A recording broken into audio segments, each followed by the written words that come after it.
자, 에베소서 말씀 들어가겠습니다.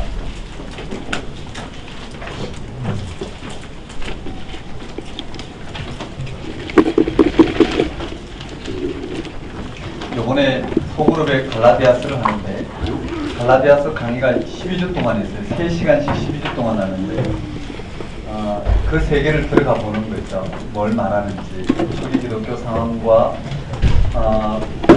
바울이 갈라디아 교회에 감안하고자 하는 복음의 실체가 뭔지를 이미 로마서를 읽고 지나온 단들이기 때문에요.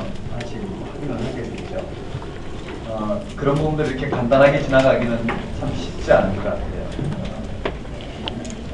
이제 여러분들이 나중에 신학을 하시면서 성경을 읽으시면서 해야 될 부분은 바로 그 세계를 들여다보는 거고, 그 세계가 분명하면 이런 언어를 통해서 이런 언어를 통해서 담겨오는 그런 세계가 분명하다면 그 세계를 풀어내는 게 성경 공부이지 않나 생각합니다.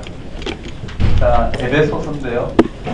자, 에베소서 말씀도 분명해요. 에베소서 말씀도 근원적인 사건이 있어요. 하나님 경험은 하나님 나라 그 복음을 전했는데 에베소 교회에 여러 가지 현실적인 문제가 있어요. 그것은 율법을 가지고 해결하고자 하는 율법 시대 있죠.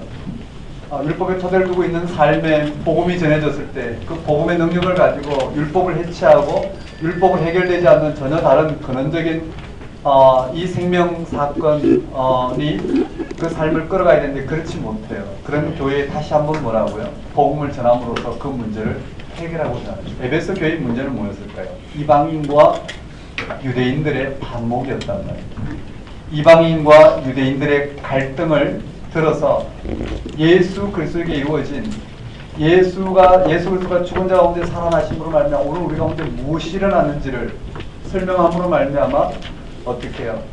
유대인과 이방인들의 문제를, 갈등의 문제를 예수가 죽은 자 가운데 살아나심을 통해서 오늘 우리가 우주적으로 어떻게 하나가 되었는지, 어떻게 새로운 생명으로 온전해졌는지 그 복음의 능력을 드러내므로 이 문제를 해결하고 있다.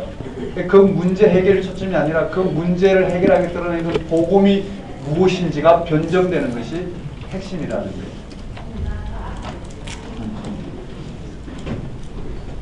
자, 에베소서인데요. 한번 따라해볼까요? 인사. 자, 인사가 나와요. 에베소서 인사인데 발신자, 수신자, 문안, 감사 내용이 나와요.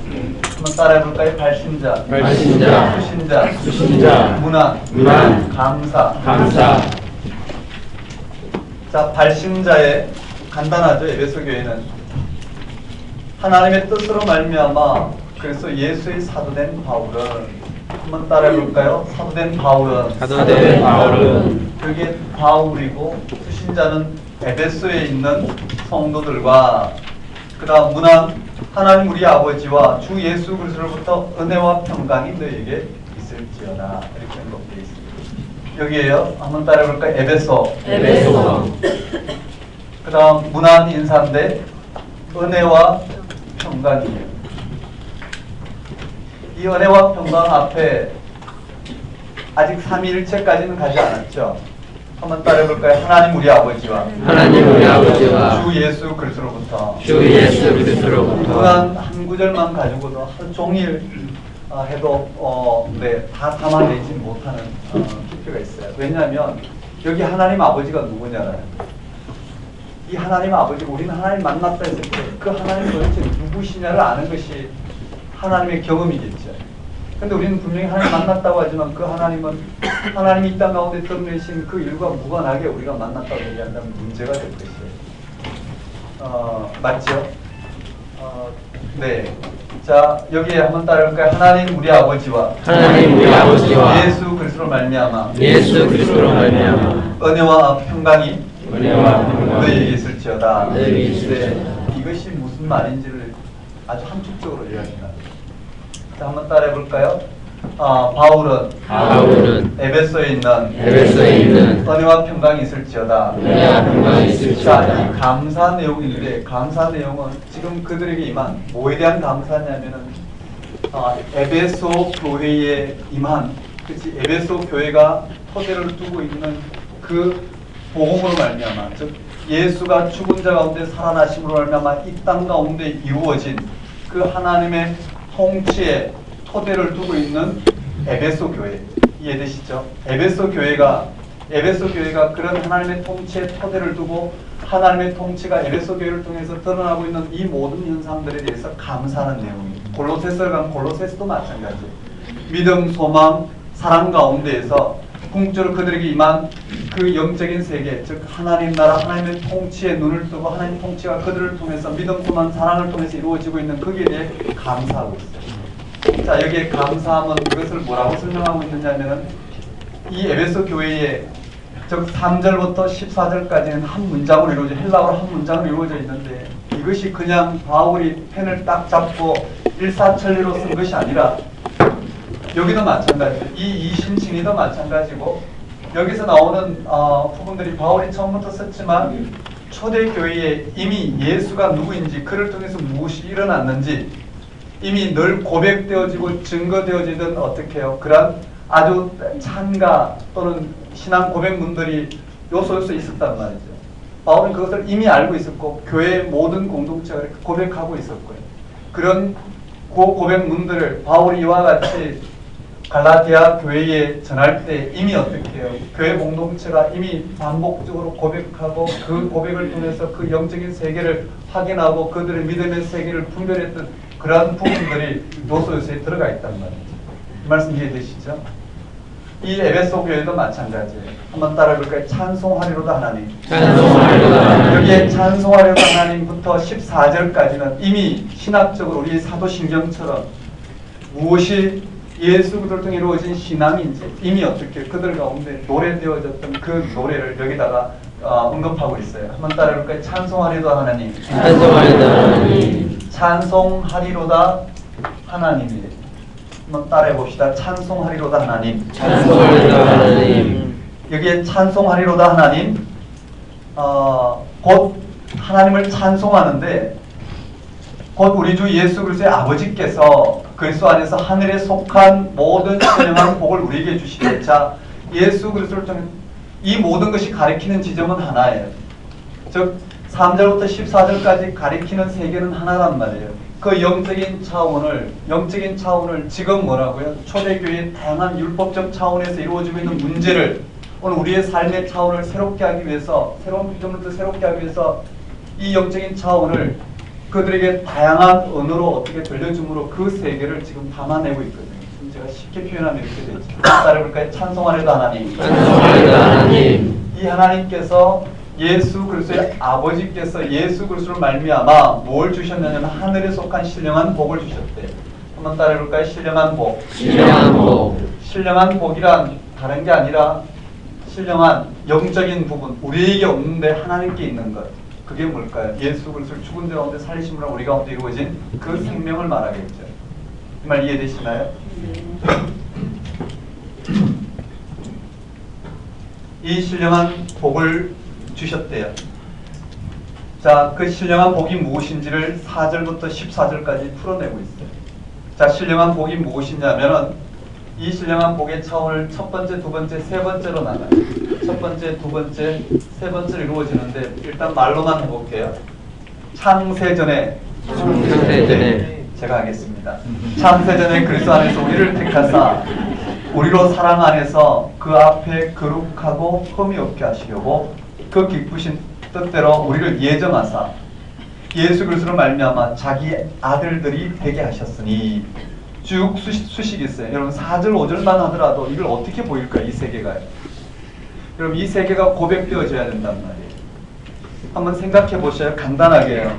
한번 짚고 넘어가면 오늘 우리는 이 땅에 이와 같은 삶의 차원이 생명이라 생각하고 살아갔는데 예수 그리스도를 죽은 자 가운데 살리심으로 하면 전혀 다른 생명이 우리에게 나타났어요. 근데 이 생명이 무엇인지를 확인했단 말이에요. 예수가 죽은 자 가운데서 다시 살아나셨다라는 것. 즉 죽은 자 가운데서 살아나셨다는 말, 누누이 이야기를 우리가 나눴죠. 성경은 오직 이 한 가지 사실을 지금 변증하고 있는데 부활이 뭐냐를 지금까지 변증하고 있어요. 즉 하나님께서 이 세상을 창조하시고 우리에게 생명을 허락하셨단 말이에요.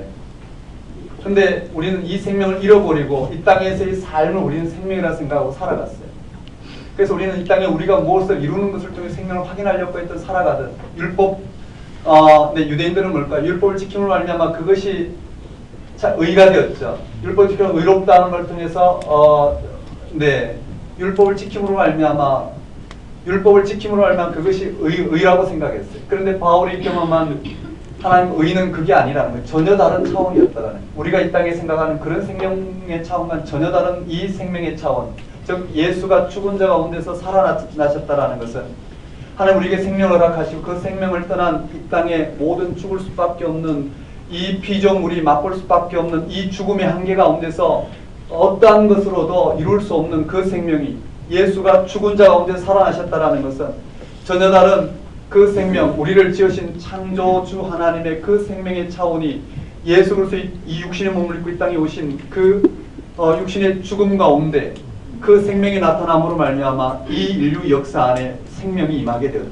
그것이 오늘 우리에게 생명이고 의라는 것을 우리는 알게 되었고 그것을 받아들이고 거기에 삶의 토대를 두고 살아오자 결단한 사람들이 그리스도인들이에요. 즉 이 생명이 나타났단 말이에요. 이 차원에서 우리가 살아가며 우리가 생명을 맛보고 됐던 모든 시도가 다 어떻게 십자가의 죽음으로 말미암아 생명이 아닌 것이 밝혀졌고 그 십자가의 죽음이 나타난 이것이 우리에게 생명인 걸 알고 우리는 이 생명을 삶의 토대를 두고 살아가는 그리스도인들이에요. 이 생명이 무엇이냐라는 거예요.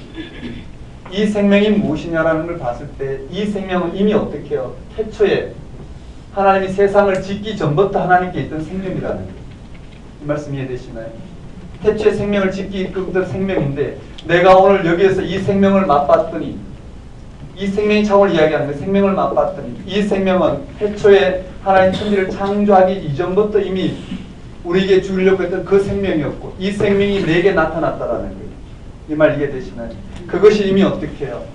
창세전에 하나님 이미 나를 선택하사 맞죠? 이 생명을 주시고자 하였고 이미 예정하사 이미 이 생명 가운데 거하게 하시고자 하나님 하셨다는 고백이 나오지 않을 수 없는 거예요. 즉 여기서 말하는 것은 내가 선택받았다 예정되었다는 게 초점이 아니라 이 생명이 무엇이냐라는 거예요. 이 생명은 맞죠? 창세전에 이미 하나님께 있던 그 생명이었고 이미 창세전에 오늘 이 모든 피조물 창조하시고 피조물 생명의 통치로 완성하시고자 하는 그 생명이 지금 예수를 통해서 나타났다는 게 초점이란 말이에요. 이 말씀 이해되시죠? 이걸 아주 첨예한 신학적인 의도로 이들이 맛본 이 생명의 세계가 무엇인지를 신구약 성경 전체를 열어서 하나님께 당신이 드러내신 그 계시 사건에 초점 맞춰서 우리에게 담아내고 있는 것이 이 신앙 고백문이라는 거예요. 이해되시죠? 거기에 이렇게 되어 있어요. 창세전에 그리스도 안에서 우리를 택하사. 이걸 어떻게 할 수 있느냐? 이 생명을 경험했더니 예수가 죽은 자 가운데 살아나신 그 생명은 이미 창세전에 하나님께 있던 그 생명인데 그 생명이 오늘 이 세상에 나타났고 우린 그 생명을 떠난 오늘 우리 가운데 다시 하나님 예수 그리스도를 통해 그 생명을 허락하셨고 그 생명이 바로 이미 창세전에 있던 그 생명이었더라. 이런 생명이 무엇인지를 변증하고 있다는 거예요. 자, 그 정도만 하고 넘어가겠습니다. 창세전에 그리스도 안에서 우리를 택하사 우리로 사랑 안에서 그 앞에서 거룩하고 흠이 없게 하시려고 그 기쁘신 뜻대로 우리를 예정하사 예수 그리스도로 말미암아 자기 아들들이 되게 하셨습니다. 한번 따라해볼까요? 자기 아들들. 자기 아들들. 여기에 초점을 이렇게만 볼게요. 찬송하리로다. 여기에 자기 아들들이 되게 하셨다는 거예요. 하나님의 아들이 되게 하셨다. 아들이란 말 이해되시죠? 아들이란 오늘 우리와 같은 이건 육적인 이런 내 부모 자식 관계가 아니라 상속 개념이에요. 생명이 어떻게 우리에게 주어졌다. 생명의 차원을 지금 아들의 개념을 쓰고 있어요. 아들들이 되게 하셨으니 이는 그가 사랑하시는 자 안에서 우리에게 거저 주시는 바. 그래서 뭘 하게 하냐면요. 아들들이 되게 하셨고 그래서 우리가 뭘 해야 되냐면 이 생명을 노래하는 거예요. 이것이 우리의 구원이기 때문에. 그래서 뭐라고 언급되어 있느냐면 그의 은혜의 영광을 찬송하게 하려 합니다. 한번 따라해볼까요? 그의 은혜의 영광을. 그의 은혜의 영광을. 찬송. 찬송. 여러분 영광을 찬송한다는 말 이해되시나요? 찬송이란 말은 생명의 차원을 그 삶을 살 때만이 가능한 거죠. 그래서 우리로 하여금 뭐라고요? 영광. 즉 하나님 예수를 통해 허락하신 이 생명을 누리고 이 생명이 나타나기를 바라고 이 생명 안에 거하게 되는 이것을 찬송하게 하기 위해서 어떻게 해요? 하나님 우리에게 신령한 복을 허락하셨다. 누구 안에서? 예수 그리스도를 죽은 자 가운데 살리심으로 말미암아. 두 번째예요. 7절에 우리는 그리스도 안에서 그의 은혜의 풍성함을 따라 그리스도 안에서요. 그리스도 안이란 죽은 자 가운데서 살리신 그 하나님 생명 주신 그 생명으로 말미암아 그의 피로 말미암아 속량 곧 죄사함을 받았느니라. 이는 그가 모든 죄와 생명을 우리에게 넘치게 하사 그 뜻의 비밀을 우리에게 알리신 것이요 그의 기뻐하심을 따라 그리스도 안에서 때가 찬 경륜을 위하여 예정한 것이니 하늘에 있는 것이나 땅에 있는 것이 다 그리스도 안에서 통일되게 하려 함이라. 그래서 11절에요. 12절에 이는 우리가 그리스도 안에서 전부터 바라던 그의 영광에 찬송이 되게 하려 합니다. 쭉 나라가 내려갔어요. 비밀이 나타났는데 한번 따라볼까요? 비밀. 이 하나님의 비밀이 우리에게 나타났어요. 그렇죠? 그게 죄사함이고 하나님 아들이 되기는 모든 게 언급되지만 단어만 볼게요. 그래서 뭐가 됐냐면 한번 따라볼까요? 그리스도 안에서 통일. 여기서 이게 핵심이에요. 그리스도 안에서 통일이 되었다는 거예요. 그리스도 안에서 통일되었다라는 이 단어를 쓰고 있어요. 즉 오늘 우리에게 이 땅에 모든 이 율법의 시대가 다 경계가 허물어지고 전혀 새로운 생명의 차원에서 이 모든 경계가 어떻게 다 허물어지고 하나가 되었다라는 거예요. 한번 따라서 그리스도 안에서 통일. 그리고 우리가 해야 될 것은 뭐냐면은 우리가 해야 될 것은 자기 의를 세우고 이런 것이 아니라 우리에게 나타난 그 생명을 찬송하는 거예요. 한번 따라볼까요? 그 영광의 찬송이 되게 하려 합니다. 맞아요. 영광의 찬송이 되게 하려 한다라는 거예요. 세 번째는 13절에 그 안에서 너희도 진리의 말씀 곧 너희의 구원의 복음을 듣고 그 안에서 또한 믿어 약속의 성령으로 인침을 받았으니 한번 따라볼까요? 성령의 인침. 그리고는 우리 기업의 보증이 되사 그 얻은 것을 속량하시고 그의 영광을 찬송하게 하랍니다. 성령은 결과적으로 뭘까요? 생명의 차원이죠. 한번 따라해볼까요? 영광을 찬송하게 하랍니다. 이것이 첫 번째 언급되어 있는 오늘 우리에게 이루어진 하나님의 경륜을, 하나님의 비밀을, 예수 그리스도 안에 우리에게 주어진 하나님의 비밀을 밝히고 있는 장면입니다. 오늘 우리에게 뭐가 나타나요? 하나님의 영광이 나타나고 그 영광을 누리는 것이 뭐라고요? 오늘 우리의 찬송이요 삶이라는 거예요. 그 영광이 뭐냐면 그 영광 안에서 무엇이 해결되냐면 이 땅의 모든 경계가 다 허물어졌다라는 거예요. 이 말이 진짜 실질적으로 와닿아야 돼요. 복음을 변정하는 데 있어서의 한계는 하나님 하시지 않으면 도무지 불가능하다는 것을 많이 경험해요.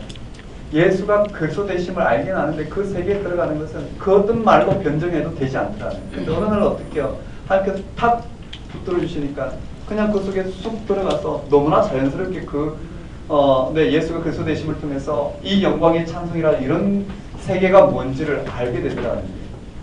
한마디로 말하면 우리가 하나님의 일을 하는 게 아니라 하늘 할수록 뭘까요? 우리가 하나님을 위해서 할 수 있는 일은 아무것도 없다라는 거예요. 하나님이 예수 그리스도를 허락하셨죠. 그를 통해서 어떻게 해요? 그 영을 통해서 오늘 우리에게 생명 주시는 일을 지금도 하시죠. 그가 다시 오심으로 말미암아 생명이 완성되죠. 아무것도 없어요. 그러니 오늘 우리의 모든 삶은 뭘까요? 우리가 어떠한 것이 하나님의 일을 하고 우리가 뭘 해야지 하나님의 일이 진전되고 우리가 뭘 하지 않으면 어떻게 실패하는 하나님의 일이 실패하는 것 같은 이런 구도가 아예 넘어서서 뭐라고요? 하나님은 당신께 당신 일을 하신다라는 거예요. 예수 그리스도 십자가의 죽음 가운데 당신이 일을 하셔서 부활 사건을 드러내신 것처럼 하나님은 하나님이 일을 하시는 거예요. 거기에 우리가 가리키는 것은 저것이 하나님의 일이라는 것을 가리키기만 하면 되는 것이에요. 우리가 무엇을 해서 이것이 하나님의 일이라 하는 순간에 뭐라고요? 우리가 이것이 내가 하는 일이 하나님의 일이라고 하는 순간에 우리는 실패하고 마는 절대 그럴 수 없어요. 그럼 자기로 떨어지는 순간이라는 거예요. 우리는 하나님의 일을 할 수가 없어요. 우리가 하나님의 일을 앞당길 수도 없고 하나님의 일을 어떻게 확장할 수도 없어요. 하나님은 당신이 일을 하시는데 우리는 거기에 구원받은 존재로 하나님의 일이 무엇인지를 믿고 거기에 동참하는 그러므로 구원을 누리는 존재로 부름을 받았어요. 우리는 무엇이 하나님의 일인지를 받아들이고 그 일을 가리키는 역할밖에 할 수 있는 일은 아무것도 없다. 그렇게 생각되시나요? 교회는 구원받을 자의 그쵸 모임들이죠. 구원받을 자, 그쵸 구원에 참여한 예수가 그리스도 되심이 오늘 우리의 구원이라는 것을 받아들이고 거기에 모든 삶의 토대를 두고 오직 그 사실을 이 땅 가운데 변정하고자 모인 공동체가 교회란 말이에요. 결국은 교회의 사명은 뭘까요? 교회가 하나님 일을 하는 것이 아니라 하나님의 하신 일이 무엇인지를 분별하고 그 하나님 편에 서서 하나님이 하신 일이 무엇인지를 세상 가운데 알게 하는 것. 즉, 그 하나님이 하신 일을 끊임없이 가리키는 것. 그것이 교회가 해야 될 일이지 않느냐. 그렇지 않을까요? 맞아요. 이게 하나님의 일이 그와 같다는 부분들이 성경을 읽으면 읽을수록 또 우리가 하나님의 일이 무엇인지를 분별하기 위해서 기도하면 할수록 보여지는 부분이 그거고, 그렇게 수많은 믿음의 사람들이 그렇게 이야기한 내용들이 어떻게 조금씩 이해되어진다. 예수님도 그렇게 이야기했잖아요. 하나님이 보내신 자를 믿는 것이 하나님입니다. 근데 그 말이 도무지 이해가 되지 않았는데 조금씩 이해되는 이유는 그만큼 어떻게 해요? 하나님의 일이 무엇인지 이 세계 내에 그걸 변정하고 있는 수많은 믿음의 사람들의 변정이 조금씩 귀에 들어온다는 말이기도 하겠죠.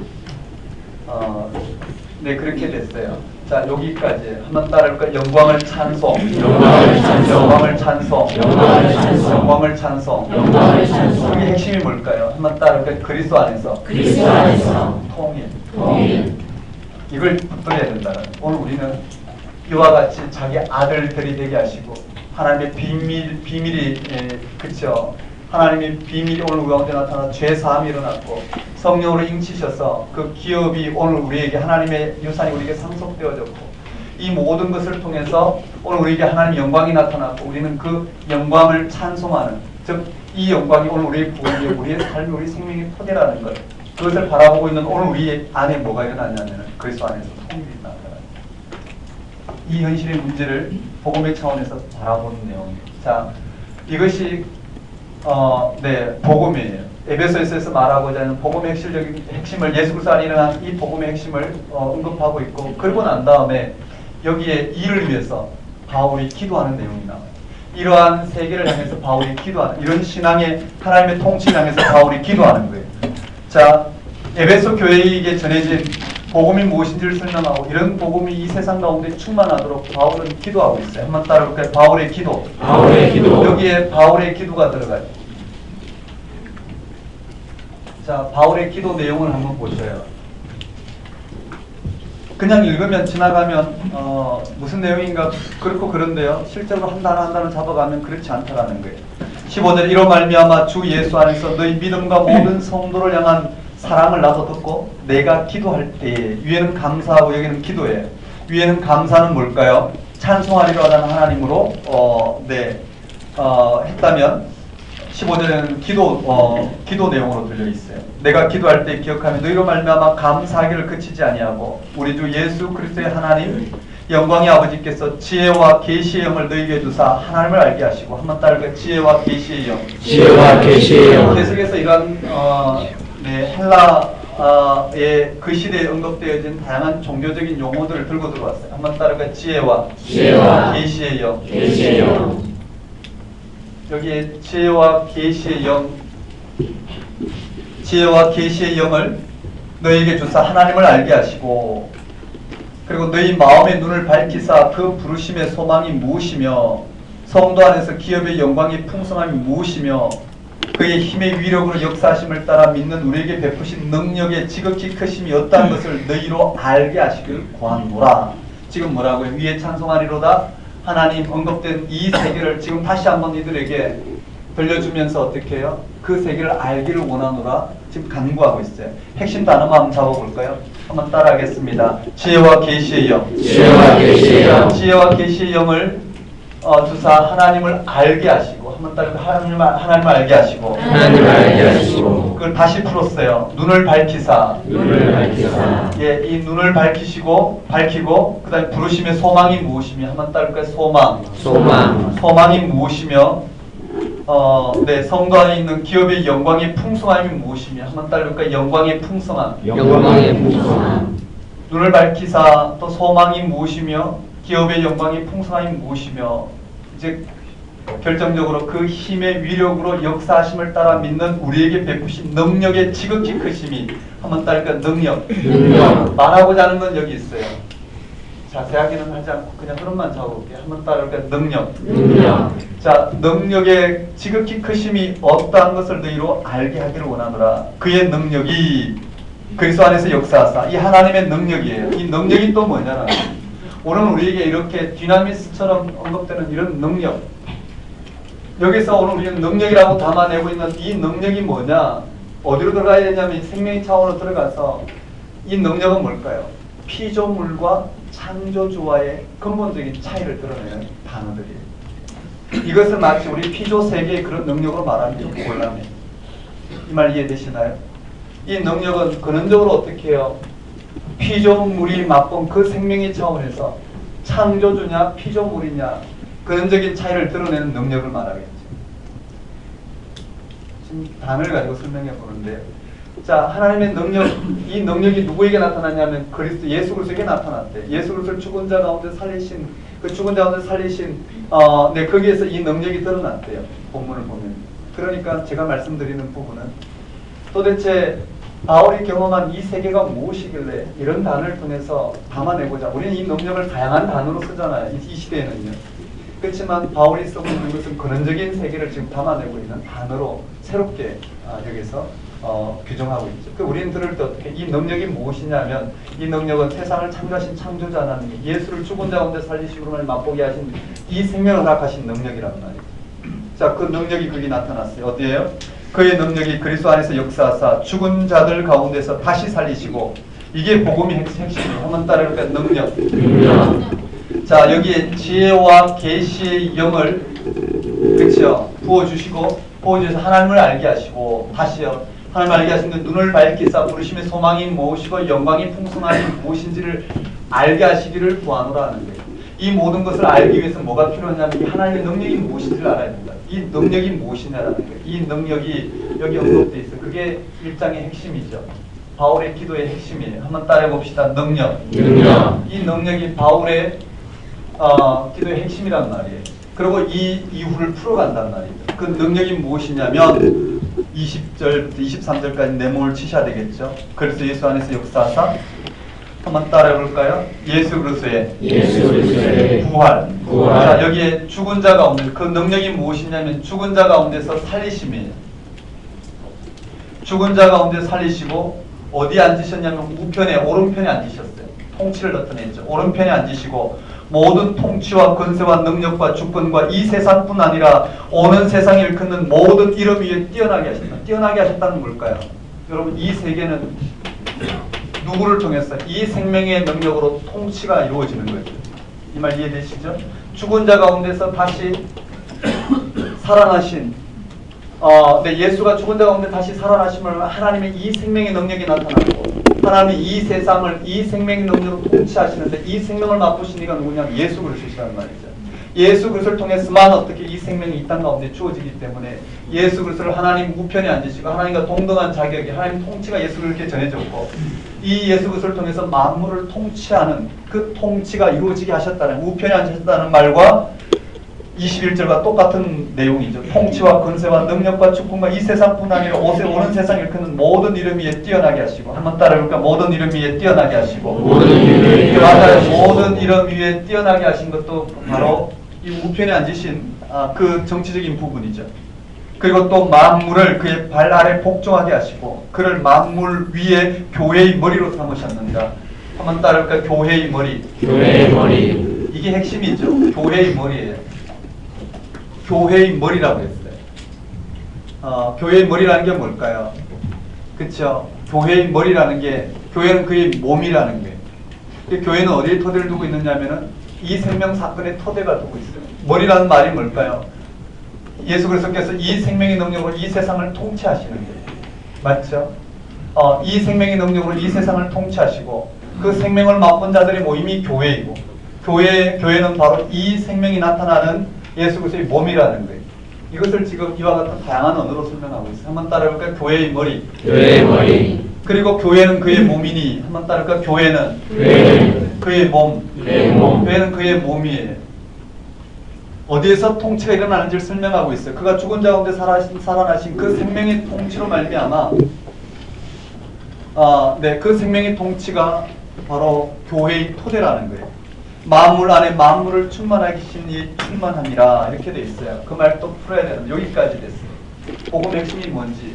자, 한번 따라볼까요? 찬송하리도 하나님. 찬송하리도 하나님. 신령한 복. 신령한 복. 신령한 복이 무엇인지를 한번 따라볼까요? 영광을 찬송하게 하려 함이라. 영광을 찬송하게 하려 함이라. 그 안에 뭐가 이루어졌느냐면 한번 따라볼까요? 그리스도 안에서의 통일. 그리스도 안에서 통일. 그리고 그것을 다시 한번 바울의 기도를 통해서 언급하고 있어요. 바울의 기도를 통해서요. 여기에 그리스도 안에 통일이 여기 언급되는 거예요. 한번 따라볼까요? 그리스도 안에서 통일. 그리스도 안에서 통일. 여기도요. 교회의 머리. 교회의 머리. 교회는 그의 몸. 교회는 그의 이게 몸. 바로 그리스도 안에서 통일된 것을 이야기하고 있어요. 교회는 뭐라고요? 머리 대신 예수 그리스도로 말미암아, 그렇죠? 머리 대신 예수 그리스도로 말미암아 이루어진 몸이라는 거예요. 이 앞에 몸이라는 의미, 머리라는 의미가 쭉 설명되고 있어요. 바울의 기도를 통해서 한번 따라볼까요? 바울의 기도. 바울의 기도. 지혜와 계시의 영으로 지혜와 계시의 영으로 하나님을 알게 하시고 하나님을 알게 하시고 눈을 밝히시고 눈을 밝히시고 소망이 무엇이며 소망이 소망이 무엇이며 영광이 무엇이며 이를 알기 위해서는 뭐라고요? 그의 능력이 무엇인지를 알아야 된다는 거예요. 한번 따라볼까요? 그의 능력. 그의 능력. 하나님의 능력. 하나님의 능력. 하나님의 능력이 누구에게 나타났나요? 예수 그리스도를 통해 있어요. 그게 어떻게 나타나냐면 죽은 자 가운데 살리시고 그를 우편에 앉으셔서 모든 이름에 뛰어나게 하시고 만물을 통치하는 통치자가 세우셨어요. 이해되시죠? 바로 교회는 바로 그 토대 위에 세워진 그 토대 위에 세워졌다는 걸 말하기 위해서요. 교회는 그의 머리요. 그리스도는 교회의 머리요.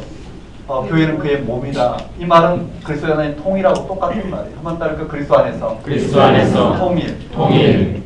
맞죠? 이해되시나요? 오직 교회는 율법의 토대를 둔 것이 아니고 예수 그리스도, 머리 대신 예수 그리스도, 머리 되시다라는 것은 하나님의 권능이 예수 그리스도에 나타났고 그 권능에 토대를 두고 있다는. 머리는 권능을 나타내는 걸 말하죠. 권위를 나타내고 있죠. 자, 이 안에 부름을 받았어요. 자, 그리고 난 다음 이제 문제 해결로 들어가요. 이렇게 바울의 이와 같은 에베소 교회를 향한 오늘 우리의 실존이 무엇인지, 그리스도인들이 도대체 하나님 안에서 어떻게 되는지 이 찬송하리로다 하나님, 이 히브리 문학을 통해서 복음을 담아내고 있고 바울의 기도를 통해서 다시 한번 예수 그리스도 안에 이루어진 하나님의 능력이 무엇인지를 담아내고 있어요. 그리고 난 다음 에베소 교회의 문제를 해결해내고 있어요. 자, 여기가 에베소 교회의 문제인데 2장이에요. 에베소 교회의 문제를 여기서부터 이제 끌어내고 있단 말이에요. 2장이 여기 언급되어 있어요. 2장의 제목은요. 한번 따라해볼까요? 하나님의 은혜의 경륜을 따라 하나님의 은혜의 경륜을 따라 교회의 하나 되는 영광. 교회의 하나 되는 영광. 여기 한번 따라해볼까요? 하나가 되라. 하나가 되라. 네, 하나가 되라 이렇게 제목을 붙여볼까요? 하나가 되는 것이 율법을 통해서 하나가 되는 것이 아니라 뭐라고요? 율법적 토대가 전혀 다른 생명의 토대 위에 머리 대신 그리스도로 말미암아 교회가 그의 몸으로서 하나가 되라 지금 권면하고 있어요. 그 말은 하나가 되는 게 초점이 아니라 뭐가 초점입니까? 예수 그리스도가 도대체 누구시고 그에게 무엇이 일어나고 교회가 도대체 무엇이고 어디에서 우리가 새로워졌는지를 들여다보고 그 생명의 삶을 살아내는 삶의 차원이 결국은 뭐라고요? 하나가 되는 차원이라고 있죠. 자, 여기 한번 따라해볼까? 하나가 되라. 하나가 되라. 이 하나가 되라라고 가리키고 있는 이 세계가 확인되지 않고는 결코 어떻게 해요? 하나가 될 수가 없어요. 왜냐하면 각자가 맞죠? 하나님의 일이고 하나님의 뜻이란 말이에요. 이건 정말 누가 봐도 어떻게 나쁜 놈인데 저 사람은 나를 보고 또 나쁜 놈이라 얘기합니다. 이게 참 문제란 말이에요. 이 생명의 차원이 눈을 안 뜨면 우리는 절대로 어떻게 해요? 율법의 이 피트적 존재, 즉 이 세상에 내던지는 존재로서 생명의 차원을 인식할 수가 없는 거예요. 생명의 영이 아니고는 평소에 어떻게 해요? 늘 생명의 영에 눈을 뜨고 이것이 무엇인지를 실패하든 성공하든 관계없이 이 생명이 뭔지를 확인하지 않고는 어떤 큰 문제 앞에서 절대로 하나님 뜻은 드러나지 않는 것 같아요. 경험적으로 보면 그래요. 교회사 내에서. 이렇게 고백되지 않나요? 정말 그래요. 누가 봐도 명백해요. 분명히 잘못했고 어떻게 저렇게 뻔뻔하게 저럴 수 있느냐 하지만요. 그 사람이 나를 볼 때도요. 한 마디. 생 11조를 열심히 해왔고요. 했는데, 네. 11조는, 그쵸. 한 번도 한 적이 없는 것 같은 저 사람이, 그쵸. 내가 한마디 하면 저 사람도 한마디 한단 말이죠. 어떻게 11조 안 하고 신앙생활 할 수 있는 한마디 하면 저 사람은 어떻게 11조 하고도 그렇게 그런 걸로는 해결되지 않는다. 맞죠? 그런 걸로는 아무런 해결이 안 돼요. 전혀 새로운 차원의 생명, 그것으로도 어떻게 우리 구원이 확인되지 않고 전혀 새로운 생명의 토대가 아니면 이 땅의 삶은 그 무엇으로 어떻게 정화되지 않고 해결되지 않는 거예요. 자, 한번 따르고 하나가 되라. 하나가 되라. 이 문제를 이제 풀어가요. 에베소 교회는 뭐 어떤 갈등이 있다고요? 유대인과 이방인의 갈등이 있어요. 그들은 믿음으로 알면 의로워졌지만 유대인들은 여전히 어떻게 이방인들을 보고 뭐라고 이야기하면 너희가 의로워진다면 오늘 우리 같이 되려면 뭐라고요? 너희들도 할례를 받아야 됩니다. 하나님 백성의 징표가 할례니까 너희들 당연히 할례를 받아야 되잖아요. 하나님 백성 되었으니까 할례를 받아야 된다. 이방인들은 그걸 받아들일 수가 없는 거예요. 맞죠? 유대인들이 기독권을 인정할 수가 없는 거예요. 이 가운데 바울은 복음을 이렇게 전하고 있어요. 자, 거기 뭐라고 이야기하고 있느냐면 첫 번째요. 한번 따라볼까요? 구원은 하나님의 선물. 자, 하나가 되라는 말을 어떻게 끌어가고 있느냐면 이렇게 되어 있어요. 허물과 죄로 죽었던 너희를 살리셨도다. 이걸 실질적으로 들어가야죠. 우린 죽지 않았는데 그쵸, 죽었다고 그러고 우린 그대로 이렇게 살아있는데 살리셨다고 이야기해요. 이게 뭔지 관념적으로 들어가지 않고 실질적으로 들어가야 되지만 지금 몸면만 따라가 볼게요. 자, 한번 따라볼까요? 허물과 죄로. 여기 허물과 죄로 여기에 갈로 발로를 쳐놓으면 맞출 것 같죠? 이게 익숙한 것 같아도 못 맞춰요. 허물과 죄 놓고 보기 1번. 네, 우리 죄악과 허물 뭐 이렇게 놓으면 죄악과 허물 이렇게 따라가지 허물과 죄로 따라가지 않나요? 한번 따라볼까? 허물과 죄. 허물과 죄로 그치? 허물과 죄로 죽었던 너희를 살리셨도다. 한번 따라볼까? 죽었던 너희를 살리셨도다. 이 명제를 딱 선포하고는요 부연 설명해요. 그때 너희는 그 가운데 행하여 세상 풍조를 따르고 공중 권세 잡은 자를 따랐으니 그때는 뭘까요?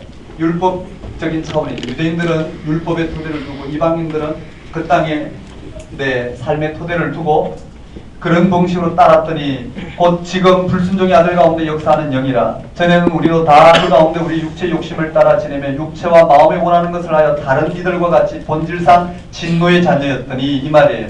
한번 따르니까 진노의 자녀. 우리는 이 진노의 자녀를 다른 말로 말하면 생명 없는 오늘 내 죽을 수밖에 없는 이 죄악 가운데 있었는데 즉 진노의 자녀였더니 긍휼이 풍성하신 하나님이 우리를 사랑하신 그 사랑을 힘입어 한번 따르니까 사랑.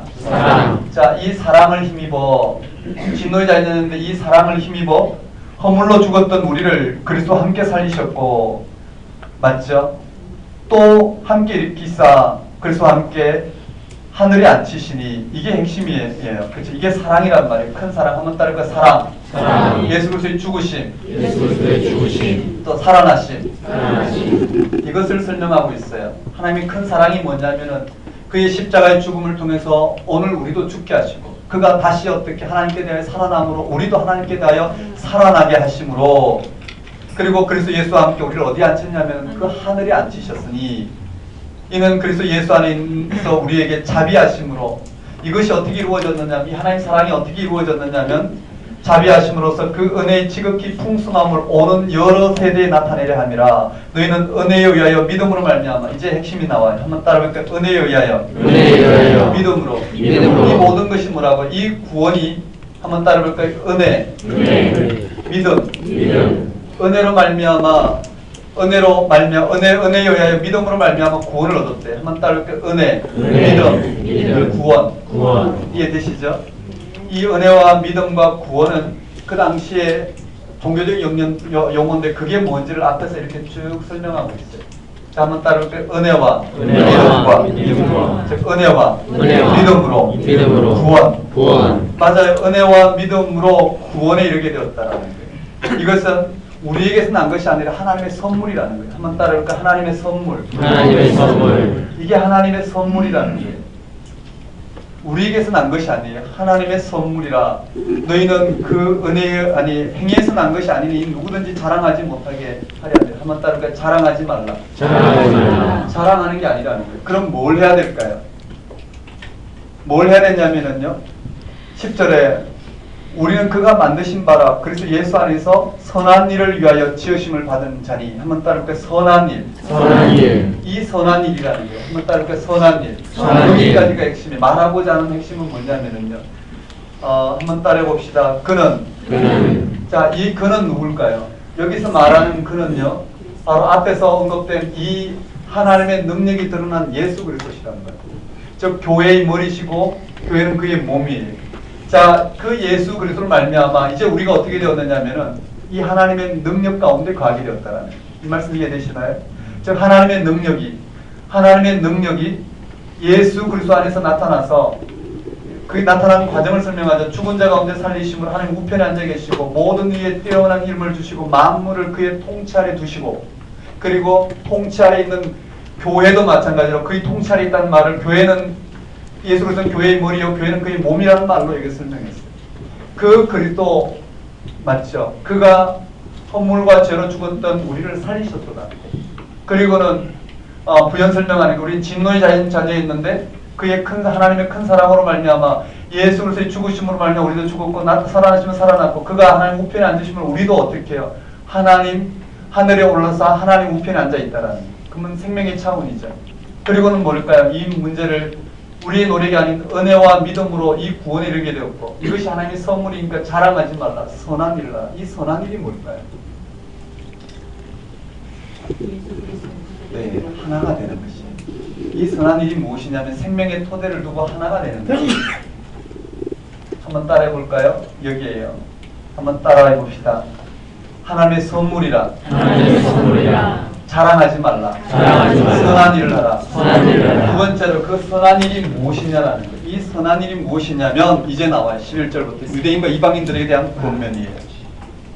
그러므로 생각하라. 너희는 그때는 육체로는 이방인이요 손으로 육체에 행한 할례를 받은 무리가 칭하는 자들로부터 할례 받지 않은 무리가 칭함을 받는 자리라. 이방인이죠. 그때는 너희는 그리스도 밖에 있었고 이스라엘 밖의 사람이라. 약속의 언약들에 대해서 외인이요 세상에는 소망이 없고 하나님도 없는 자이더니 이제는 전에 멀리 있던 너희가 그리스도 안에서 그리스도의 피로 가까워졌느니라. 자, 한번 봅시다. 뭘 말하고 있는지. 한번 따라해볼까? 하나가 되라. 하나가 되라. 여기 하나가 되라는 권면이 구체적으로 주어지면서 뭘 언급하고 있느냐. 한번 따라해볼까? 그리스도의 피. 그리스도의 피. 자, 그리스도의 피로 말미암아 그리스도 밖에 있던 이방인들이 어떻게 해요? 하나님 밖에 있던 이방인들이 그리스도의 피로 말미암아 하나님 안에 들어왔다라는 거예요. 한번 따라해볼까요? 그리스도의 피로 가까워졌느니라. 그리스도의 피로 그는 가까워졌느니라. 우리의 화평이신지라 둘로 하나를 만들어서 원수된 것 곧 중간에 막힌 담을 자기 육체로 하시고 법조문으로 된 계명의 율법을 폐하셨으니 이는 이 둘로 자기 안에서 한 세 사람을 지어 화평하게 하시고 십자가로 이 둘을 한 몸으로 하나님과 화목하게 하려 하심이라. 이걸 지금 풀어내고 있어요. 한번 따라해볼까요? 십자가. 그리스도의 피와 십자가로 어떻게 해요? 하나가 되었다는 걸 설명하고 있어요. 모퉁이 돌이죠. 한번 따라해볼까요? 모퉁이 돌. 읽으시면서 이것을 해석해 보시고요. 그 다음에 한번 따라해볼까요? 성전. 이 안에서 생명이 거하는 성전으로 되어가고 22절에 너희도 성령 안에서 하나님이 거하실 처소가 되기 위하여 그리스도 예수 안에서 함께 지어져 가느니라. 한번 따라해볼까요? 함께 지어져 가느니라. 함께 지어져 가느니라. 하나가 되라. 하나가 되라. 이게 핵심이에요. 한번 따라해볼까요? 함께 지어져 가느니라. 함께 지어져 가느니라. 하나가 되라. 하나가 말을 되라. 이렇게 바꿨어요. 이해되시죠?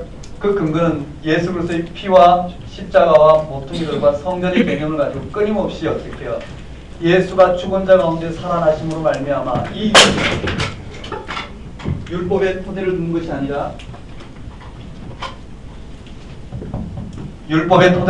아니라 이 생명의 토대를 둔 삶을 통해서 어떻게 우리가 새로워졌는지를 새롭게 바라보도록 요청하고 있어요. 한번 따라해 봅시다. 하나가 되라. 하나가 되라. 그리스도의 피, 그리스도의 피. 십자가, 십자가, 모퉁이돌, 성전. 네, 이렇게 됐어요. 자, 네, 요것이 2장까지의 내용이에요. 그 다음에 3장으로 가면, 자, 여기에는 뭘까요? 공통분모를 마련했어요. 여기는 바울의 이와 같은 감사 찬양과 기도를 통해서 공통분모를 마련해서 2장에 이 에베소 교회가 하나가 되라 이야기하고 바울은 이것을 위해서 일꾼이 되었다라고 말하고 있어요. 토대는 여기 있어요. 이해되시죠? 토대는 여기 있어요. 자, 여기에 바울이 뭐라고 이야기하고 있느냐면 한번 따라볼까요? 사도 바울과 사도 바울과 그리스도의 비밀. 그리스도의 비밀. 자, 여기에 사도 바울이에요. 여기는 하나가 되라 뭘까요? 한번 따라 에베소 교회. 에베소 교회는 유대인과 이방인들이 있었는데 그들에게 하나가 되라는 권면을 하고 있고요. 바울은 여기 사도 바울이 등장해요. 한번 따라볼까요? 사도 바울. 사도 바울. 바울이 바로 이를 위해서 갇힌 자가 되었다라는 거예요. 한번 따라볼까요? 사도 바울의 사도 바울의 사명. 사명. 자, 1절 이러므로 그리스도 예수의 일로 너희 이방인을 위하여 갇힌 자 된 나 바울은 한번 따라볼까요? 갇힌 자 된 바울은 갇힌 자 된 바울은 갇힌 자 된 바울이 감옥에 있죠. 그래서 옥중서신이라고 그랬죠. 갇힌 자 된 바울이 말하거니와 너희를 위하여 내게 주신 하나님의 그 은혜의 경륜을 너희가 들었을 터이라. 한번 따라 은혜의 경륜. 은혜의 경륜. 자, 바울이 해야 될 이 하나님의 일꾼이 되었는데 하나님의 일꾼으로 일해야 될 것은 은혜의 경륜을 드러내는 거예요. 한번 따라 은혜의 경륜. 은혜의 경륜. 다양한 표현을 한번 봅시다. 은혜의 경륜이라 이야기하고 있고요. 그 다음 3절에 곧 계시로 내게 비밀을 알게 하신 것은 은혜의 경륜이 곧 계시로 말미암아 비밀이라고 해서 한번 따를까 비밀. 비밀. 같은 표현이죠. 비밀이에요. 비밀을 알게 하신 것은 내가 먼저 간단히 기록한 것 같으니 이것을 읽으면 내가 그리스도의 비밀을 깨닫는 것을 너희가 알 수 있으리라. 한번 따를까 그리스도의 비밀. 그리스도의 비밀. 여기도 그리스도의 비밀이라고 이야기하고 있고요. 그 다음에 5절에 이제 그의 거룩한 사도와 선지자에게 성령으로 나타내신 같이 다른 세대에서는 사람의 아들들에게 알리지 아니하셨으니 이는 이방인들이 복음으로 말미암아 그리스도 예수 안에서 함께 상속자가 되고 여기 나와 있어요. 한번 따를까 그리스도의 비밀. 그리스도의 비밀. 은혜의 경륜. 은혜의 경륜. 비밀. 비밀. 그리스도의 비밀. 그리스도의 비밀. 이게 무엇인지 6절에 언급되어 있단 말이에요. 이것이 무엇인지 6절에 한번 따라해볼까요? 그리스도 예수 안에서 그리스도 예수 안에서 함께 상속자가 되고 함께 지체가 되고 함께 약속에 참여한 자 됨이라. 함께 약속에 참여한 자 됨이라. 이게 비밀이란 말이에요. 이해되시죠? 함께 한번 따라해볼까요? 함께. 함께. 6절인데요. 함께 구원받는다는 거예요. 이 함께라는 말은 이 무할례자와 할례자를 넘어서는 것은 복음밖에 없는 거예요. 예수 그리스도 안에 일어난 이 생명의 차원밖에 없는 거예요. 함께 이 세계 함께 그게 함께 은혜를 누리고 함께 상속자가 되고 함께 지체가 되고 함께 약속에 참여하는 자가 되는 이게 복음이라는 말이죠. 그래서 7절에 뭐라고 이야기하는 이 복음을 위하여 그의 능력이 역사하신다. 내게 주신 하나님의 은혜의 선물을 따라 내가 일꾼이 되었노라. 바울은 지금 이것을 말하고 있습니다. 바울이 이와 같이 하나님의 일꾼이 되어 갇힌 자 된 이유는 바로 이 복음 때문에 그렇다는 한번 따를 그 은혜의 경륜, 비밀, 그리스도의 비밀. 이게 뭐냐면 함께 약속에 참여한 자가 상속자가 되고 약속에 참여하고 맞죠? 지체가 되는 것이. 한번 따를 그 상속자, 지체, 상속자요, 지체요. 네, 약속에 참여한 자가 되는 것이. 이것이 복음이라는 거예요. 바울이 이걸 말하는 것은 한마디로 말하면 이게 복된 소식 복음이라는 거예요. 이 복음을 위해서 바울은 일꾼이 되었다라는 거예요. 그래서 8절에 모든 성도 중에 지극히 작은 자보다 더 작은 나에게 그게 나오는 거예요. 지극히 작은 자보다 더 작은 나에게 이 은혜를 주신 것을 청량할 수 없는 그것의 풍성함을 이방인에게 전하게 하시고 영원부터 만물을 창조하신 하나님의 감춰주신 비밀의 경륜 여기도 나와요. 한번 따라볼까요? 비밀의 경륜. 그것도 바로 복음이에요. 이는 이제 교회로 말미암아 하늘에 있는 통치자들과 권세들에게 하나님의 각종 지혜를 알게 하려 하심이니 곧 영원부터 우리 주 예수 그리스도 안에서 예정하신 뜻대로 하신 것이라. 우리가 그 안에서 그를 믿음으로 말미암아 담대함과 확신을 가지고 하나님께 나아감을 얻었느니라. 그러므로 너희에게 구하노니 너희를 위한 나의 여러 환난에 대하여 낙심하지 말라. 이는 너희의 영광이니라. 바울이 감옥에 갇혀 있는 그것에 염려하지 말고 뭐라고요? 바울이 그들에게 드러내고자 했던 복음의 토대를 돌아. 자, 여기까지 설명됐어요. 어떤 말을 하고 있는지는 핵심은 잡히잖아요. 그러고 난 다음에 바울은 이를 위해서 다시 또 기도하고 있어요. 한번 따라해볼까요? 바울의 기도. 네, 여기에 바울의 기도가 언급되는데요. 아마 갈라디아서하고 내용이 다르다는 걸 좀 이해되실 거예요. 형식이 다르다는 거예요. 갈라디아서는 아주 논리적이지만 에베소서는 그렇지 않아요. 논리적이라기보다는 신앙의 실질적인 어떻게 해요? 신앙의 실질적인 영적인 세계를 이와 같이 변정하는 데 초점을 맞추고 있어요. 기도와 다양한 형식을 통해서.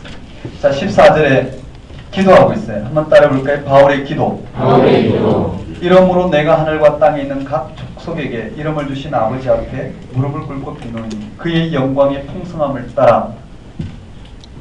한번 따라해 볼까요? 그의 영광의 풍성함을 따라. 그의 영광의 풍성함을 따라. 기도의 내용에 그냥 메모하지 않고 보면요, 영광의 풍성함을 따라 그의 성령으로 말미암아 너희 속사람을 능력으로 강건하게 하시오며 믿음으로 말미암아 그리스도께서 너희 마음에 계시게 하시옵고 너희가 사랑 가운데서 뿌리가 박히고 터가 굳어져서 능히 모든 성도와 함께 지식에 넘치는 그리스도의 사랑을 알고.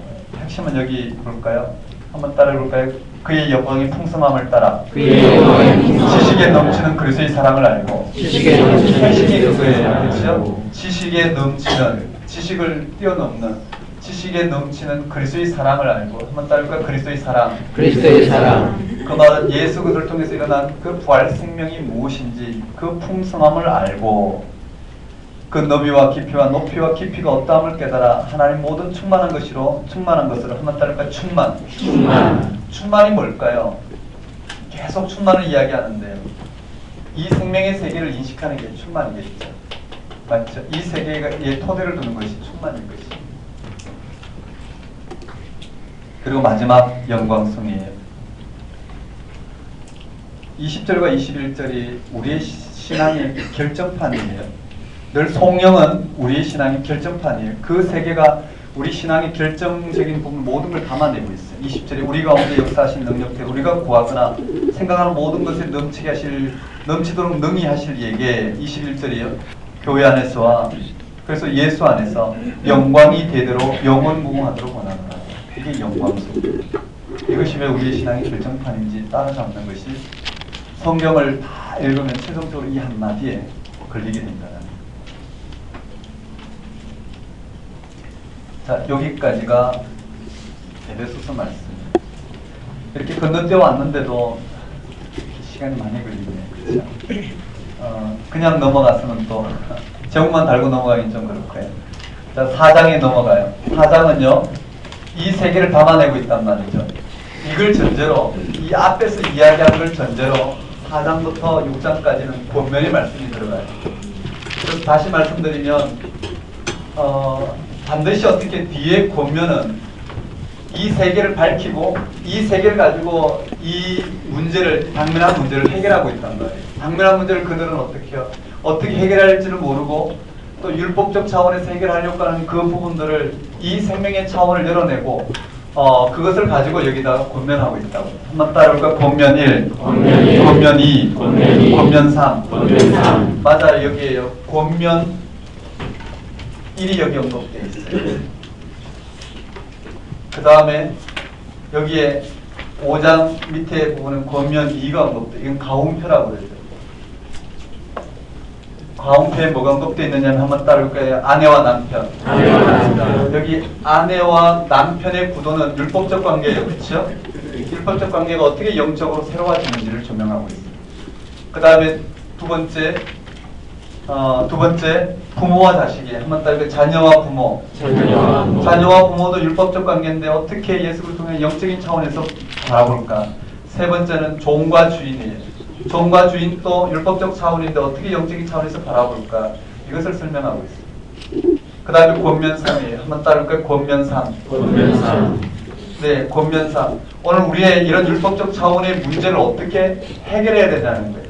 율법적 차원의 문제를, 우리의 싸움은 혈과 육의 싸움이 아니라는 거예요.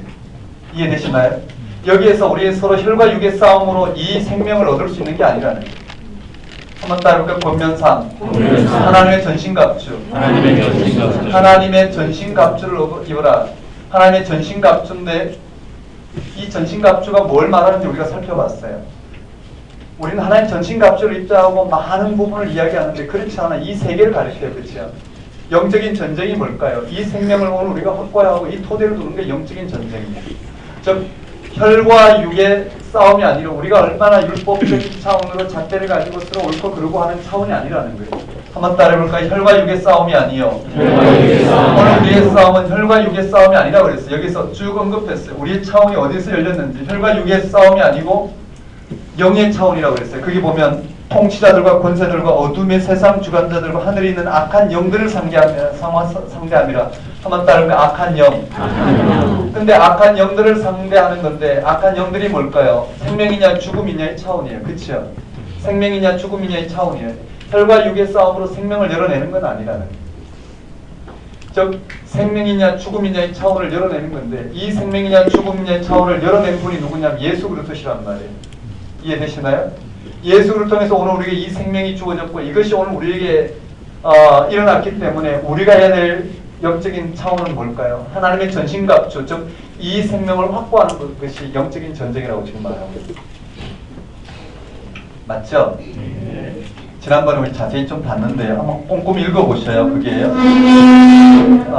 쓸데없이 어떻게 해요? 여기에 적을 만들어 놓고 싸운다 한들 아무런 효과가 없다라는, 이 생명 차원하고는 아무런 효과가 없어요.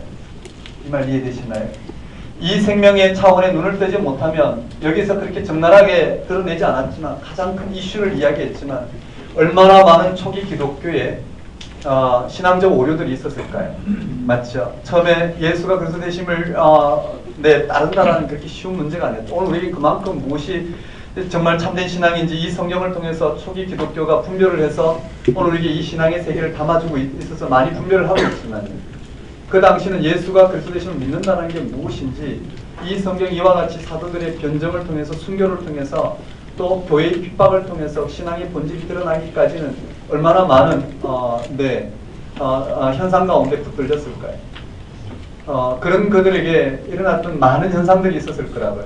근데 오늘 우리도 그런 현상을 여전히 어떻게 해요? 답습하고 있어요. 왜냐하면 성서가 말하고 영적인 세계, 이 세계가 오늘 우리 가운데 분명하게 인식되지 않기 때문에, 경험되지 않기 때문에, 이 세계를 향해 가고 있지 않기 때문에, 그 말은 성서의 세계로 오늘 우리 신앙의 핵심이 되는 예수가 죽은 가운데 살아나심으로 말미암아 오늘 우리가 임한 하나님 나라의 의가 무엇인지 그것을 직접 바라보고 경험하고 그 세계를 담아내고 있는 이 성서가 뭘 말하고 있는지 우리가 그것을 들여다보지 않기 때문에 우리도 이와 같은 혈과 육의 싸움에 얼마나 많은 정력을 낭비하는지 몰라요.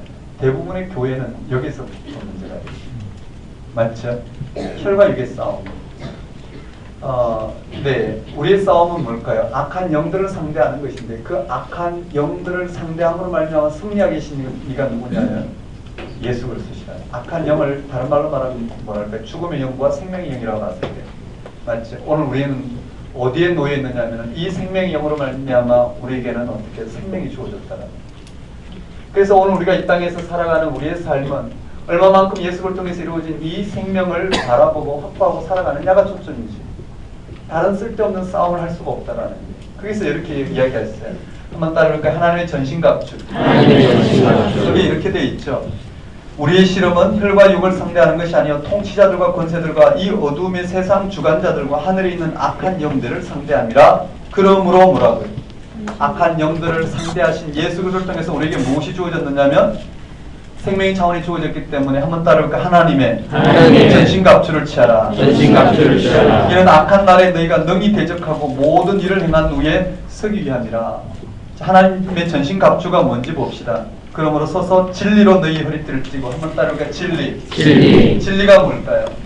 무슨 말을 해도 진리는 이 세계를 담아내고 있어요. 예수를 죽은 자 가운데 살림으로 말미암아 어디에 1장부터 3장까지 주어진 바울이 알기를 원하는 지식에 넘치는 그리스도의 사랑을 알고 지식에 넘치는 그리스도의 사랑을 알고 그 너비와 깊이와 그쵸? 그 너비와 깊이와 너비와 길이와 높이와 깊이가 어떠함을 깨달아 하나님의 모든 충만하심으로 너에게 충만하기를 원하노라. 그 충만이 무엇인지를 드러내고 있는 그 진리. 한번 따른 그 진리. 그 다음에 의의 호신경을 붙이고 한번 따른 의. 하나님 우리를 의롭다 하신 그 의 똑같은 거예요. 진리와 의가 똑같은 세계를 가리키고 있어요. 그 다음에 평안의 복음이라고 그랬어요. 한번 따른 그 복음으로도 설명하고 있어요. 그 다음에 또 설명하고 있는 것이요. 믿음이라고 그랬어요. 믿음도 똑같은 부분을 가리키고 있어요. 한번 따라볼까요? 믿음. 진리, 의, 복음, 믿음. 그 다음에 구원이라고 그랬어요. 구원의 투구와 성령의 금, 곧 하나님 말씀을 가져라. 한번 따라볼까요? 구원의 투구. 성령의 검, 성령의 검, 하나님 말씀. 하나님 말씀, 하나님 말씀이 뭘까요? 예수를 죽은 자 가운데 살리심으로 하면 이 땅 가운데 하나님의 통치가 일어났다라는 것을 가리키는 모든, 그렇죠? 말씀이 다 하나님 말씀이죠. 한번 따라볼까? 하나님 말씀, 하나님 말씀, 진리, 진리, 의의, 복음, 복음, 믿음, 구원, 구원, 말씀. 말씀. 이 세 개를 확보하는 거예요. 앞에서부터 지금까지. 만일에 1장부터 3장까지 이야기한 저 세 개를 놓치고 이것을 임의로 오늘 우리에게 전한다라면 초점이 좀 문제가 되고, 저 세 개가 분명해야지만 이게 뭘 가리키는지, 하나님 전신갑주가 뭘 가리키는지를 알 수 있겠죠. 이 말씀 이해되시나요? 하나님의 전신갑주를 취하라, 이런 제목으로 나온 많은 신앙서적들 읽어보면 이게 에베소 말씀하고 무슨 관계가 있을까? 도대체 무슨 영적인 세계를 열어냈나? 도무지 따라잡기 힘든, 그렇죠? 도무지 따라잡기 힘든 그 저자의 이 시대에 영향을 받은 저자에게 있는 다양한 세계의 영향을 받은 철학도 될 수 있겠고, 헬라 철학도 될 수 있겠고, 이 시대에 우리를 두렵게 하는 다양한 이 세계의 영향을 받은 그러한 세계를 어떻게 해요? 저자의 영적인 지평으로 풀어내고 있지만 그와 성경은 좀 무관하지 않나, 이런 생각을 할 때가 있어요. 왜냐하면 성경에서 말하고자 하는 의도는 그런 의도가 아닌데, 저자는 어떻게 이 부분에서 경험한 그런 영적인 부분들을 풀어서 설명을 한단 말이죠. 그런데 성경은 이 세계가 아닌 그현존으로 예수부터 일어난 이 세계가 얼마나 분명하고 얼마나 놀라운지 이 세계를 초청하고 있단 말이에요. 이런 큰 차이를 놓친다면 우리는 다시 어떻게 복음을 율법적 차원에서 인식하고 받아들이게 되지 않을까. 그런지 안 그런지 여러분 한번 깊이 한번 들여다보시면 좋겠어요. 자, 여기까지 됐어요. 한번 따라볼까요? 권면, 권면 1, 권면 2, 권면 3. 자, 가운표를 통해서 담아내고자 했던 부분은 이건 뭘까요? 그 당시에 바울이 이미 에베소서를 기록하기 이전에 이미 신앙적인 교훈으로 들려졌던 거예요. 이걸 가져옴으로 말미암아 이것이 어디에서 새로워지냐면은 이 차원에서 새로워진다는 거예요. 이 말 이해되시나요? 남편과 아내의 관계가 어떻게 됐을까요? 전혀 새로운 틀 위에서 주어졌고, 자녀와 부모의 관계가 어떻게 율법적 차원의 전혀 새로운 틀 가운데 주어졌고요. 종과 주인의 이 시대 율법적 부분보다 더 넘어서서 어떻게 전혀 새로운 차원에 주어졌고요. 이 말씀 이해되시죠? 그래서 아내가 어떻고 남편이 어떻고 자녀가 어떻고 부모가 어떻고 종이 어떻고 주인이 어떻고 율법적 차원에서 어떤 율법의 잣대를 들여대야 될까? 즉 그 당시에 다양한 로마의 법의 그 잣대를 들여대야 될까? 아니면 그 가치겠죠. 그 가치를 들여대야 될까? 또는 유대교에서 말하는 그런 가치를 기독교가 여전히 들여대야 될까?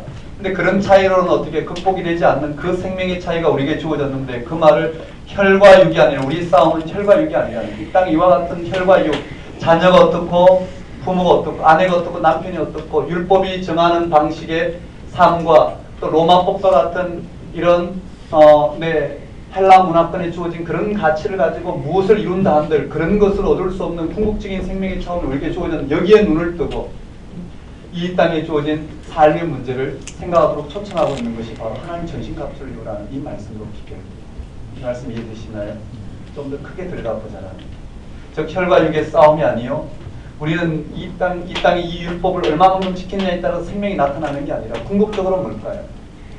생명이냐 죽음이냐를 가르는 이 문제인데, 우리에게 뭐가 나타나냐면 생명이 나타나고, 이 생명을 취하는 것이 오늘 우리의 삶이라는, 그 생명을 취하기 위해서는 뭐라고요? 아내와 남편이 이 생명을 취하게 한 이 생명의 토대 위에서 이 땅의 삶을 살아가는 거예요. 자녀와 부모도 마찬가지예요. 종과 주인도 마찬가지예요. 이 생명의 차원을 전제로 해야지만 이 종은 주인에게 복종하라는 말이 뭘 말하는지를 이해할 수 있단 말이에요. 이 말씀 이해되시나요? 이해되시죠? 네. 만일에 종과 주인을, 만일 군대를 이야기해 볼까요? 이 당시 종과 주인은 당연한 삶이었죠. 그 당시 문화에. 오늘도 우리 군대에 자녀들이 가는데 뭐라고 해야 될까요? 군기에 복종하라고 해야 되잖아요. 그렇죠? 믿는 자가 군기에 복종해라. 그 말이 뭘까요? 복종하고 안 하고 그 차이에 우리의 궁극적인 생명의 차이가 드러나지 않는단 말이에요. 좀 더 크게 보면요. 그런 부분으로 우리의 생명이 차원이 되지 않고 그런 율법적 혈과 육의 싸움으로 우리의 생명이 확정되는 건 아니라는 거예요. 그런 의미에서 어떻게 만일에 공개에 복종하지 말고 뭐라 해야 될까요? 공개에 복종하지 말고 탈령해야 된다고 해야 될까요? 사람을 죽이는 훈련을 하는 거기에 또는 생명을 살려야 되니 거기에 뭐라고 해야 될까요? 적용을 한다고 봅시다. 그런 방식으로 생명이 확인되고 나타날까? 그렇지는 않을 거란 말이에요. 좀 제가 가볍게 배웠지만 종이 주인에게 복종하는 차원은 좀 달리 말해서 복종하고 안 하고의 생명이 나타나는 게 아니라 생명의 차원 근원적인 차원, 앞에서 이야기했던 예수가 죽은 자 가운데 살아나심을 우리의 삶 싸움은 이런 혈과 육의 싸움이 아닌 전혀 다른 근원적인 싸움이 우리의 가운데 펼쳐졌다라는 거예요. 이것이 드러나므로 어떻게 해요? 이 율법적 차원은 시간이 흐르면서 하나씩 하나씩 생명의 능력으로 채워질 것이고 이제 종과 주인의 관계는 어떻게 전혀 다른 이 복음의 능력으로 지금은 어떻게 하나씩 하나씩 해결되고 있는 과정이겠죠. 그렇지만 주님 오시기까지 우리는 그런 것으로 어떻게 생명을 열어낼 수는 없어요. 주님 오셔야지만 인간의 이 문제는 해결이 되겠죠. 뭐 그렇게 보는 것이 이 복음에 나타난 이 서신서에 나타난 율법적 차원을 복음적 차원으로 해석하는 게 아닐까 생각해요. 자, 그 다음에 권면일인데 이것만 설명하고 좀 쉽시다. 자, 한번 따라해볼까요? 권면일. 여기에 뭘 말하고 있느냐 핵심은요. 여기서 말하고자 하는 핵심은 앞에서 설명하는 대로요. 앞에서 설명하게 하는 대로 이 복음의 토대를 둔 삶으로 초청하고 있어요. 핵심은 하나가 되는 것이겠죠. 교회에 초점을 맞추면요. 하나가 되는 것이에요. 거기에 이렇게 돼 있어요. 한번 따라볼까요? 교회의 완성을 위한. 권면. 어떻게 제목을 붙여야 될까? 먼저 설명부터 해볼까요? 첫 번째가 뭐냐면은요. 한번 따라볼까요? 성령의 평안에 매는 줄로. 네, 평안에 매는 줄로. 성령이 하나 되게 하신 것을 힘써 지켜라. 즉 평안에 매는 줄이라는 한번 따라볼까요? 성령이 하나 되게 하신 것을 힘써 지켜라. 이 성령이 하나 되게 하신 것이 뭘까? 이 세 개를 가리키겠죠. 성령이 하나 되게 하신 것이 뭘까? 예수가 죽은 자 가운데서 살아나심을 전혀 다른 생명이 우리에게 주어졌고 그 안에서 우리는 다 하나가 되었다라는 거예요. 그 성령이 하나 되게 하신 것을 힘써 지키란 말은 그 생명의 토대를 두고 이 땅을 살아가도록 권면하는 거예요. 그것이 무엇이냐면요. 한번 따라해볼까요? 그게요. 몸성소주. 미세하. 몸도 하나요. 그쵸? 성령도 하나요. 소망도 하나요. 주도 하나요. 믿음도 하나요. 세례도 하나요. 맞나요? 하나님도 한 분이시다. 이걸 통해서 말하고자 하는 것은 우리 다 하나라는 거예요. 달리 있는 게 아니라 전혀 다른 지평 위에서 어떻게 해요? 우리의 지식을 넘어서는 지식에 넘치는 그리스도의 사랑으로 말미암아 전혀 다른 생명이 우리에게 주어졌다는 거예요. 거기에 교회의 직분이 있어요. 여기에 따라 오늘 우리 교회의 직분이 주어졌는데 사도, 선지자, 복음 전하는 자, 목사, 교사 한번 따라볼까요? 사선복목교. 사도, 선지자, 복음 전하는 자, 그 다음에 목사, 교사로 우리가 세움을 받았다는 이 모든 것이 다 뭘 위해서 세움을 받았냐면은 12절에 이는 성도를 온전하게 하여 성도를 온전하게 한다는 게 뭘까요? 이 생명 가운데 거하게 하는 사건. 온전하다는 건 생명을 얻는 사건이잖아요. 온전하게 하여 봉사일을 하게 하며 그리스도의 몸을 세우려 하게 합니다. 그리스도의 몸을 세운다는 건 머리 대신 그리스도, 즉 만물을 충만케 하신 그 생명의 능력 가운데 거하는 것이 그리스도의 몸으로 세워지는 거죠. 자, 13절 우리가 다 하나님의 아들을 믿는 것과 아는 일이 하나가 돼요. 그거예요.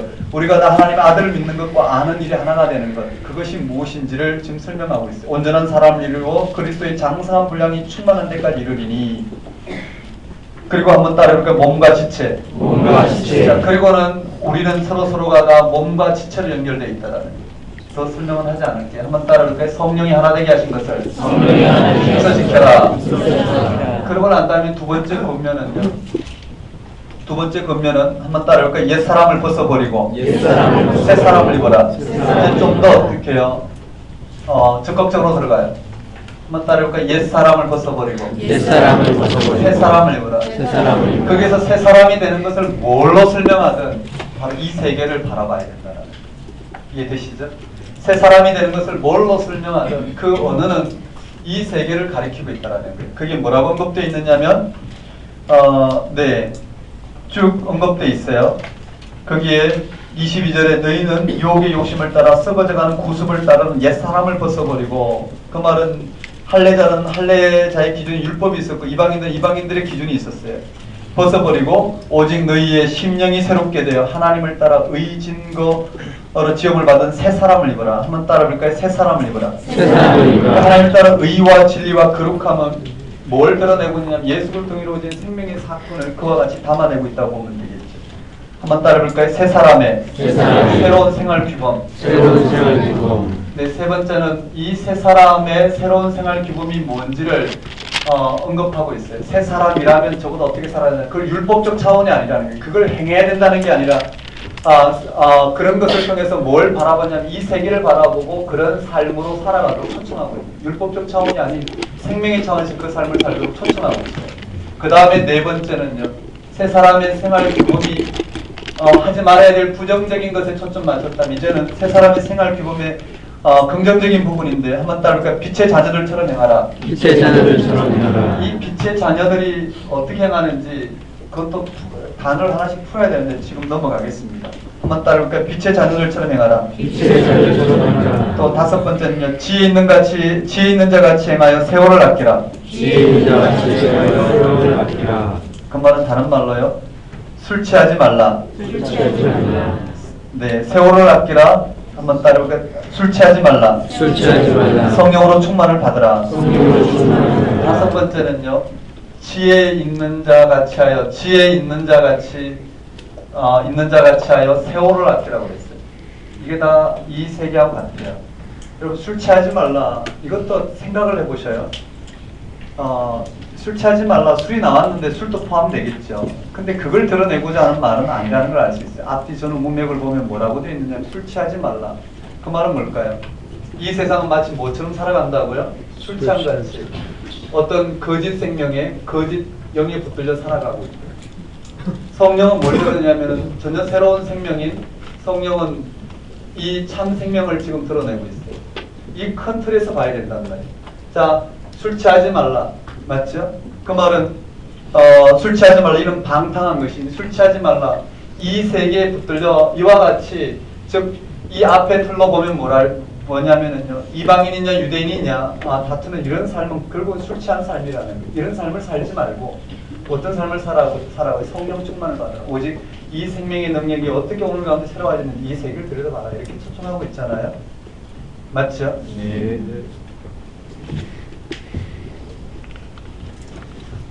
그 다음에 가운데 이렇게 돼 있어요. 한번 따라해 봅시다. 본면 1, 본면 1, 본면 2, 본면 2, 본면 3, 본면 3. 다 같은 내용. 같은 내용을 다양하게 어떻게 해요? 우리가 언제 변적인 내용. 자, 이런 세계가 우리가 언제 두 가지를 이렇게 가능하죠. 이 세계가 조명되면, 자, 첫 번째는 이러한 다양한 삶을 통해서요, 다양한 삶을 들여다보면서 어떻게 이 삶이 가능한지, 그 삶이 토대를 두고 있는 바울이와 같이 권면하고 있는 옛 사람으로서 새 사람을 입으라 했던 권면하고 있는 그 세계가 무엇인지 우리는 읽으면서 확인해야 되겠죠. 맞죠? 그리고 우리 가운데 드러나는 삶은 여기서 말하는 술 취하지 말고 성령 충만을 받으라가 우리에게는 구체적으로 어떤 삶인지, 술 취하지 말고 성령 충만을 받으라 뭘까요? 다양하게 드러나지만 이 시대에 간단하게 조명하면 뭘까요? 오늘 우리가 무엇을 성취하기 위해서, 맞죠? 뭐에 붙들려 그런 방식으로 하나님 도우심을 통해서 오늘 예수 잘 믿는 사람은 이런 좋은 일이 일어날 것이고 못 믿는 사람은 나쁜 일이 일어날 것이다. 이 땅의 삶의 이와 같은 예수 그리스도의 십자가 죽음과 부활 사건을 이루는 하나님 통치가 아닌 그 이전의 율법의 시대와 이 율법 시대처럼 어떻게 해요? 질서를 잘 지키면, 법을 잘 지키면 이와 같이 하나님 의롭다 하시고 복을 주시고, 그렇지 않으면 하나님 저주하셔서 심판을 주시는 이런 각도에서 오늘 우리의 삶을 들여다보고 그런 방식으로 뭔가를 끌어내기 위해서 예수를 잘 믿고 내가 이만같이 기도했기 때문에 하나님 이런 부분을 주셨고 그렇지 않기 때문에 하나님 심판을 주셨다 이런 방식으로 살아가는 것은 술 취함으로 방탕하게 지내는 삶일 것이에요. 그런 삶이 아닌 성령 충만, 전혀 다른 하나님의 통치가 무엇인지를 들여다보고 그 지평에서 오늘 우리가 무엇을 구해야 될지 구하면서 살아가는 삶입니다. 맞나요? 오늘 우리도 어떻게 해요? 기도와 믿음 또한 어떻게 해요? 가르는 부분.